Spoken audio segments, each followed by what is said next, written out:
So we're in a new month. Welcome to February. Welcome to February. We're in a brand new month, a brand new theme. Be still and know. Isn't that wonderful? You should just take a breath when you hear that. Just be still and know. And today's talk is taking time. Taking time. You know, I was thinking about the tone that was set last month because it was January. January, we go back to basics. We go back to our spiritual principles. We kind of go right back to, the real strong message of our faith tradition. And I was thinking about it, and it was like, there was a lot going on with last month's talks. It was like, wake up, smell the coffee, know what you want, how to get there, and it was all good stuff, but it sounded like after we got through the whole month, it was kind of exhausting, There was a lot going on there. There was a lot to do. I felt like your personal trainer, It's like, get out, give me 20, It's like, oh, we need to breathe now, We need to just breathe. It was all good stuff. It was all great getting back to basics. But now is our time to breathe, So here we are in February. Let's balance that energy out a little bit and be still and know. Be still and know. And so today's talk is about that. It's about taking time, balancing our lives, action with stillness, the inner life and the outer life. And I'm addressing more here than your spiritual practice. I'm not really talking about that, although that is part of it. I'm really speaking to the stillness, the time of rest that we have to take after those times of activity. Not doing. It is about the not doing, no action, not even your spiritual practices. Because, sometimes even your spiritual practice gets on your to-do list. Even your spiritual practice will sometimes get to become one more thing I have to do during the day. And so I'm not even addressing that. Today I'm addressing what I would consider the Sabbath. The Sabbath in your life. The time at which you rest and you're still and you have nothing to do. It is the time of unplugging, where we're resting, we're relaxing, we're enjoying life. That's a part we have to give ourselves. That's part of the balance. There's the doing and the doing and the doing, but we have to come to that period of rest. That's why, on the seventh day, the whole story, right? So we need to give that to ourselves. And Wayne Muller wrote this beautiful book a while back called Sabbath, Finding Rest, Renewal, and Delight in Our Busy Lives. And he said this, he said, your life is not a problem to be solved, but a gift to be opened. And how beautiful that is. Our life is not a problem to be solved, but a gift to be opened. We spend so much time working on ourselves, We're working on our life, we're working on our career, we're working on our family, we're working on our marriage, we're working on our spiritual life, we're working on the principles. It's like we're always working. So the Sabbath is a necessary respite from all that.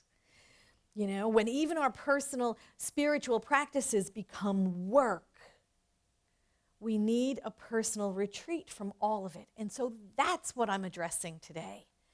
The place where we go to refill and refresh and renew our souls. And yes, there may be spiritual practice associated with it, but that's not all of it. Some of it is just the stillness, just the being with life. And Wayne Muller, in that same book, he wrote this. He said, all life requires a rhythm of rest. There is a rhythm in the way the day dissolves into the night and the night into morning.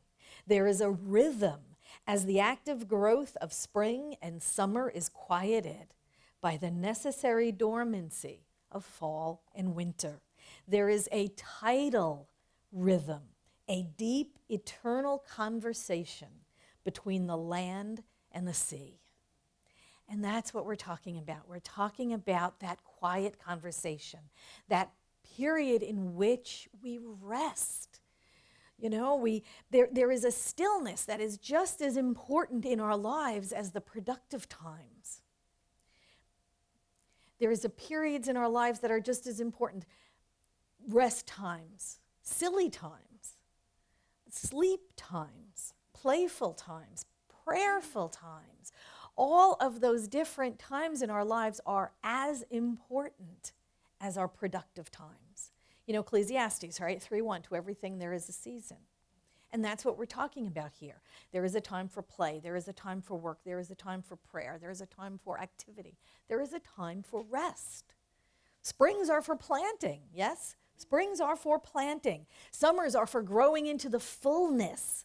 Falls are for gathering together and harvesting what we grew. Winters are for going within and becoming silent and getting quiet and stilling the mind and listening to that still small voice of intuition and inspiration to become clear about what seeds we desire to plant in the fertile field of the law, and then to begin to plant and grow again in the spring. That's what our lives are about, that rhythm. And so we see the recurring themes of the seasons as a symbol of what we do. It is a symbol of the divine creative process that goes on in our personal lives as well as in the universal mind. We get a new thought, right? We get a new thought. That's what we're here to do, right? We're New Thought. We call ourselves that. What was it? Mary Mann and Morrissey said it's called New Thought, but when was the last time you had one? You know? So it's called New Thought. And this is what we're here to do. We're here to get a new thought about our lives because that thought is powerful. Ernest Holmes said, thoughts are things, right? That becomes our predominant thought, and it will begin to outpicture in our lives. So we get this new thought, we get this inspiration, you know, we get that aha moment, maybe when we're in prayer or meditation or in our work or wherever. So we take that and we plant that seed into the law, and that is a spring moment. It doesn't matter what time of the year it is. It doesn't have to actually be spring. It is a spring moment. It's the moment when you place something into the law that you desire to outpicture in your life. And so it doesn't matter what the calendar says. It's a spring moment for us.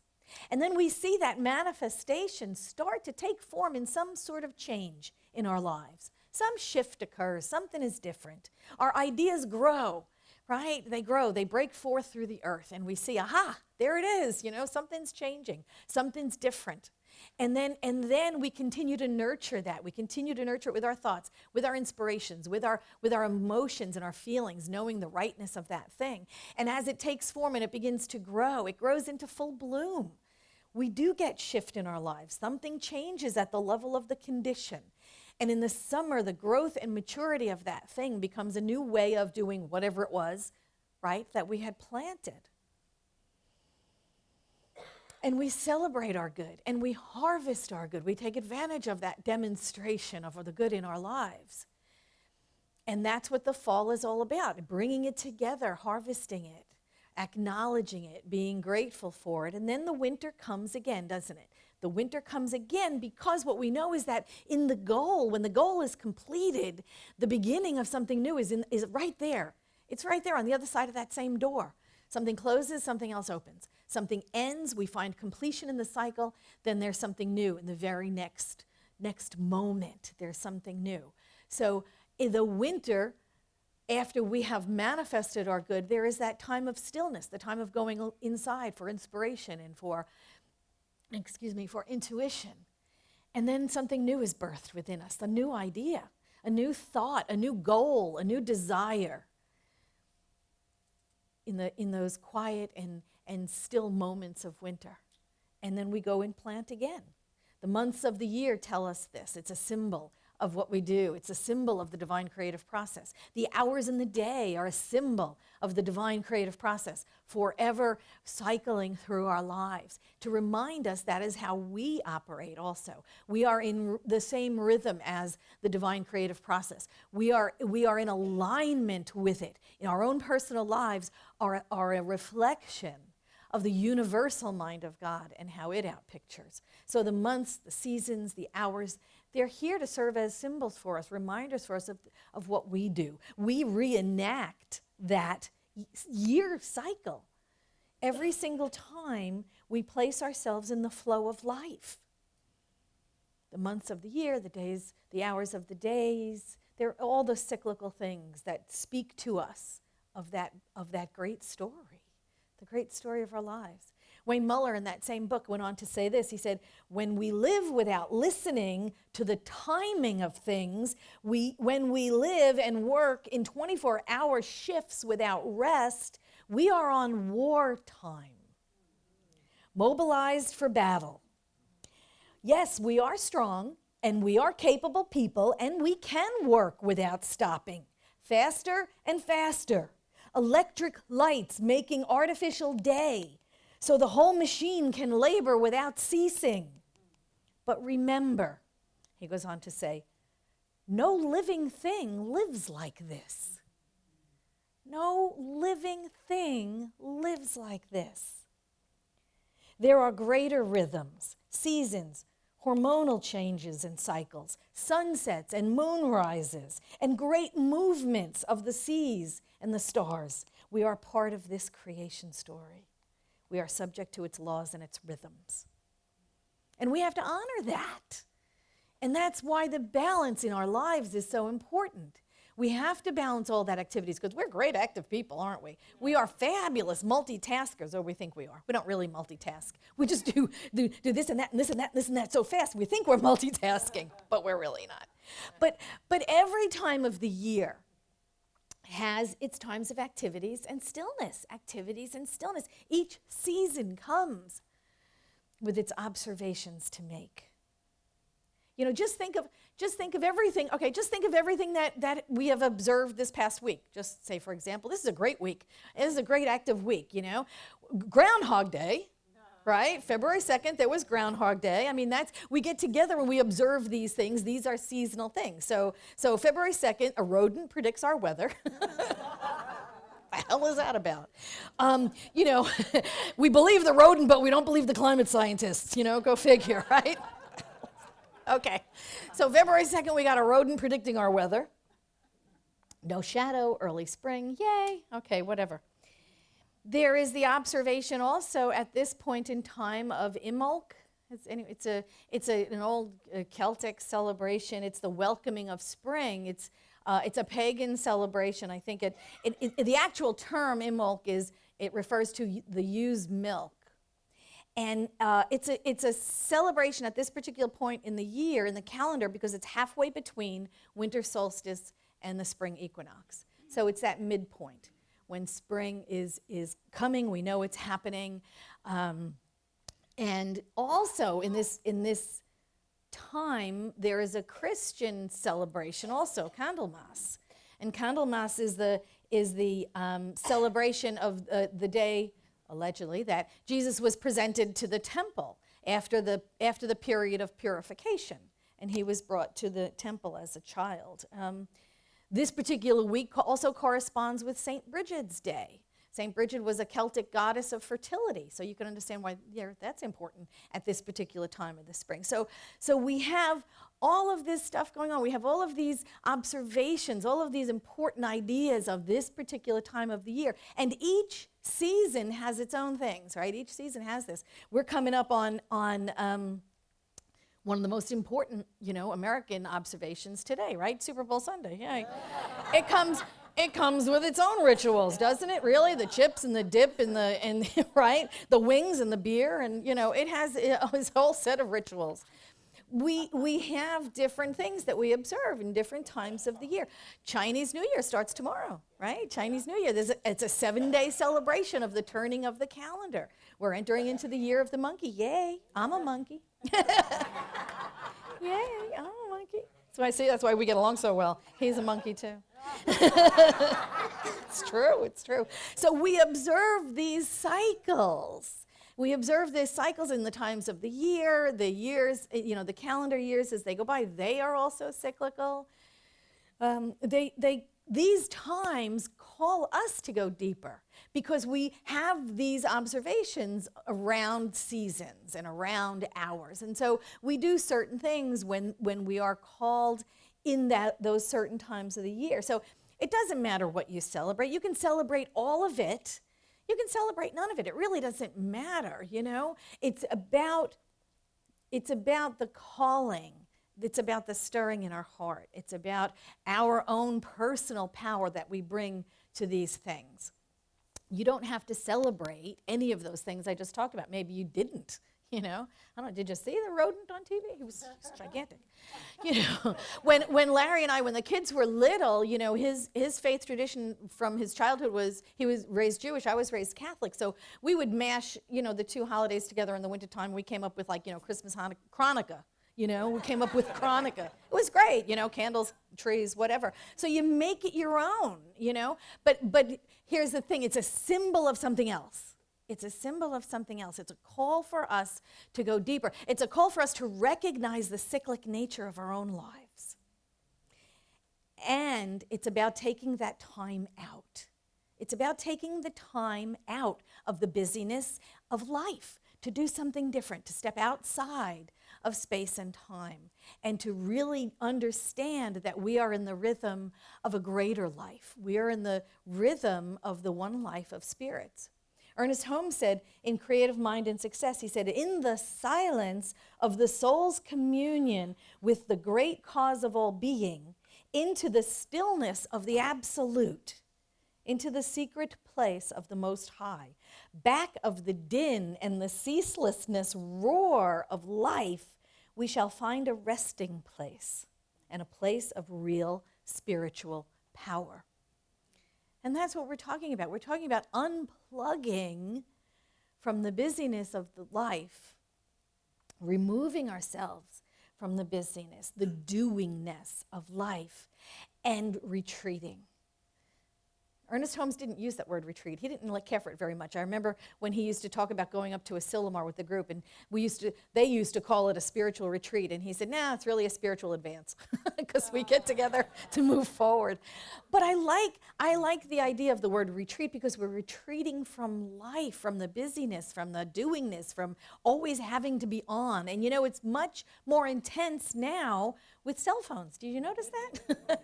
You notice you're always on, you're never off, you're always in contact. Years ago when you left the house, you left the phone too.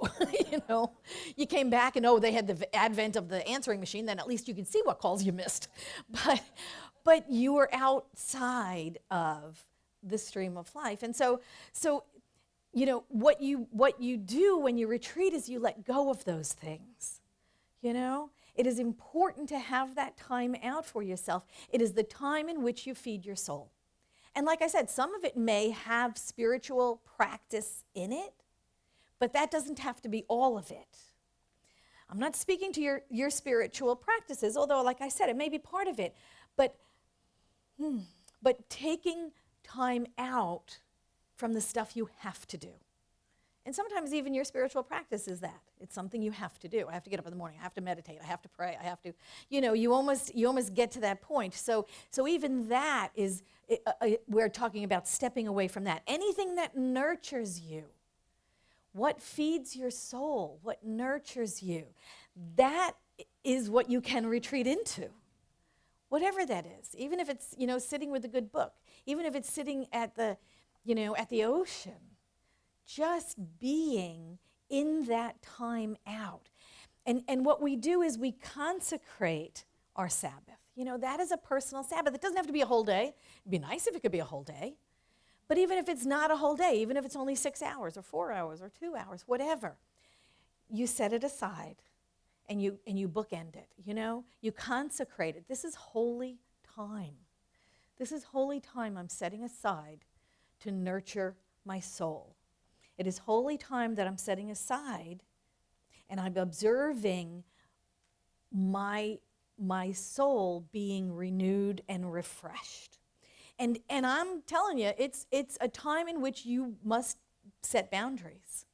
Don't let it get violated by phone calls and people knocking at the door and salespeople and whatever. Make it sacred time. No phone calls, no emails, don't check Facebook, for God's sakes, get off the computer, This is your health. This is your spiritual health we're talking about, your renewal, your peace. And you can't get there if you're constantly being interrupted by stuff. Phone calls and emails and messages and my phone is buzzing in my pocket and all that kind of stuff. You can't get there when you're doing all that. And if you must start small, start small. Create a Sabbath for yourself. Pick a day, pick an hour, pick some whatever.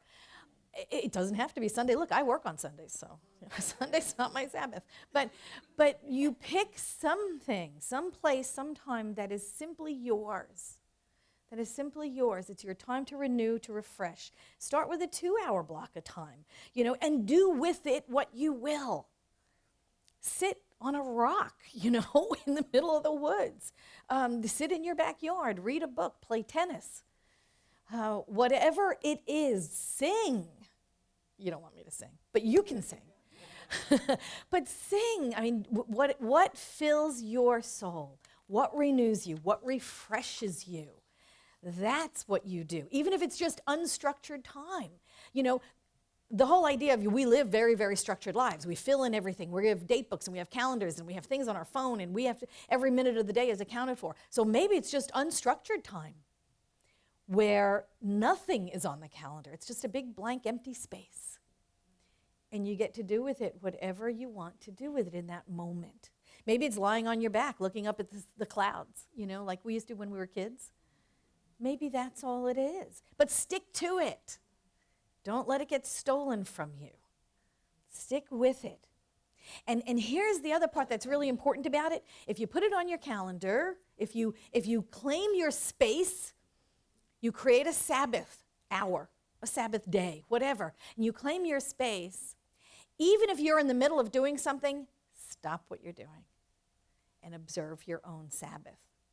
If that means putting down what you were working on, if it means stepping away from the computer, if it means you're in the middle of packing a box, stop it. If you're in the middle of something and, look, you look at the time, it's my Sabbath time, stop what you are doing. That is a great practice around that addresses our incessant need to finish. Well, let me finish it first. I'll finish it first, and then I'll do it. How often do you do that, right? And then you never get to it. You never get to it. It is a great practice around our incessant need to finish everything in one fell swoop. And if we only stop when we're finished, we never stop. Wayne Muller said this. He said, the Sabbath dissolves the artificial urgency of our days because it liberates us from the need to be finished. So we set aside the time. And whatever we're doing, we simply stop right where we are.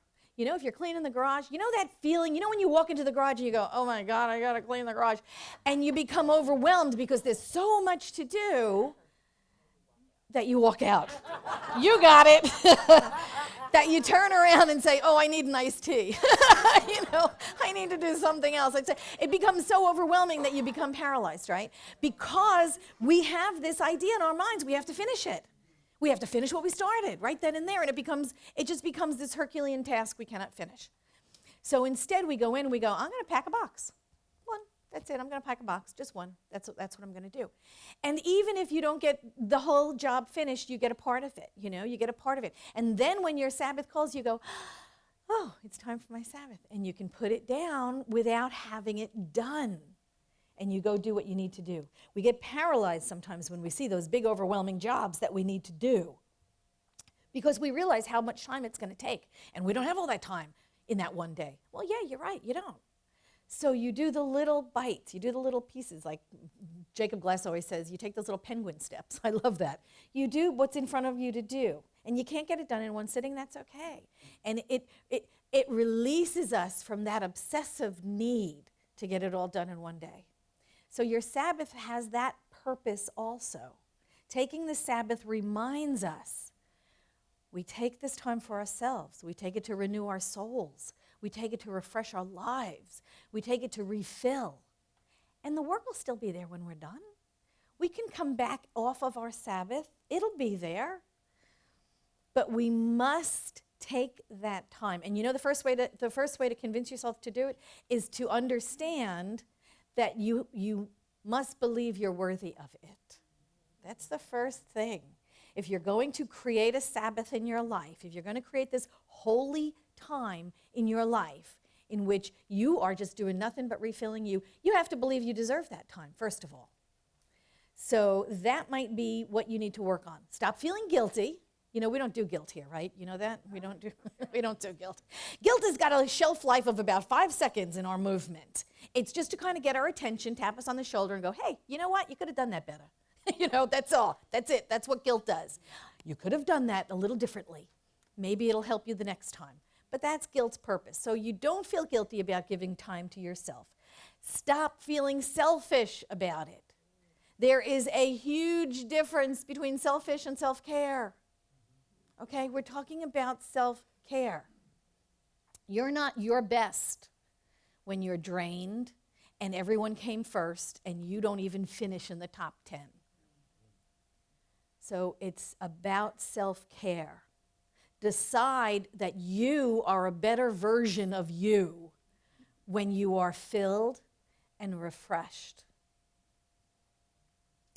So next, think about, I don't know, spend time thinking about what thrills you. What thrills you? What excites you? Where is your passion? You know, when you think about things, what are those kinds of things that you are rejuvenated by doing? And think about what those are. Make a list. You know, maybe it's painting, maybe it's drawing, maybe it's singing, maybe it's hiking. You know, maybe hiking, I don't know. Anyway, maybe it's, you know, it could be anything. Maybe it's walking on the beach, you know, collecting seashells, whatever. Yes, there's a man after my own heart. Motorcycle riding. Maybe it's whatever it is. Make a list. Spend some time and make a list of the things that really fill your soul. And then you can start, you know, plugging those in when that Sabbath time comes. Write it down. Write it down.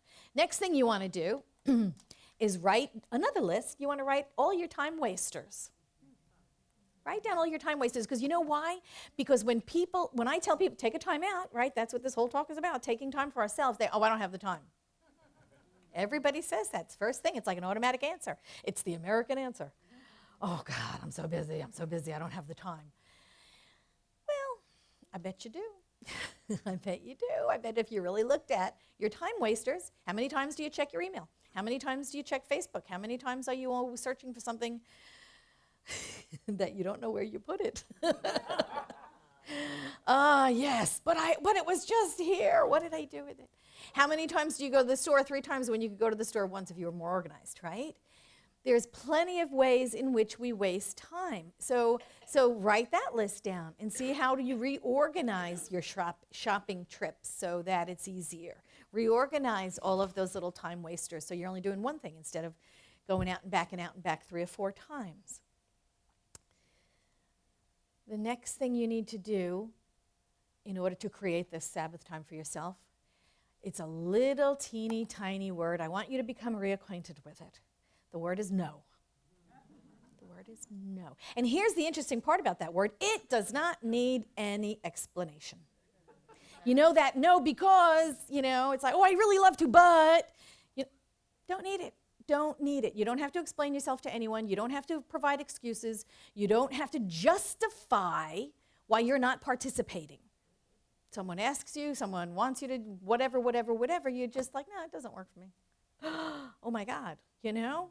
Oh my gosh, what do you do with that? Well, no, that's all you do. No, it doesn't work for me. You don't need to justify. You don't need to feel guilty. You don't need to go down that road. You don't need to explain yourself. No, it doesn't work. Write down that word. It's a little teeny tiny word, 2 letters, N and O, that's it. No. Say no to the things you don't want to do and say yes to the things that you want to do. Self-explanatory. And then after you've done all of those things, see, now I gave you a whole bunch of things to do again, right? We're supposed to be taking time out, and I'm giving you more things to do. But once you've done that, then you set that time. Pick a day. Pick a half a day. Pick a day in the week. Pick a weekend. Whatever will work in your schedule. And if you need to start small, start small. Start with an hour. Set alarm. Set your clock chime. Give yourself a time out to simply be, just to be. And it's all yours, and it's sacred. Make it your Sabbath. Consecrate it as your day or your hour or your afternoon or whatever it is, or your evening, Whatever it is, make it meaningful. And if you want to use a little ritual around it, use a little ritual around it. Make it your Sabbath and light a candle if you feel like. You know, I mean, you don't have to do any of it, but make it meaningful for yourself through something that symbolizes this is uniquely your time. It's no one else's. It's yours to refresh and renew and recharge. Ernest Holmes said this. He said, "Be still, still in every way, and accept that the peace of God, knowing it now heals everything within you that hurts, and that its calming action enfolds all of your experience. Think peace, feel peace, know that you are peace, because you are a definite, specific expression of God manifesting as you." So be still and know. Be still and know that. Take time for yourself.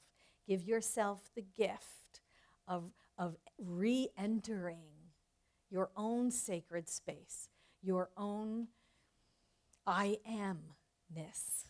Take time. It's your time. It's time to refresh, refill, reinvigorate your life. Your life. And in this way, when you come out of it, you give to life your best. You give to life your best, your most authentic self. You give to life the self that's going to rock the world, your authentic self. And that's the greatest gift that you can give to life. Thank you so much.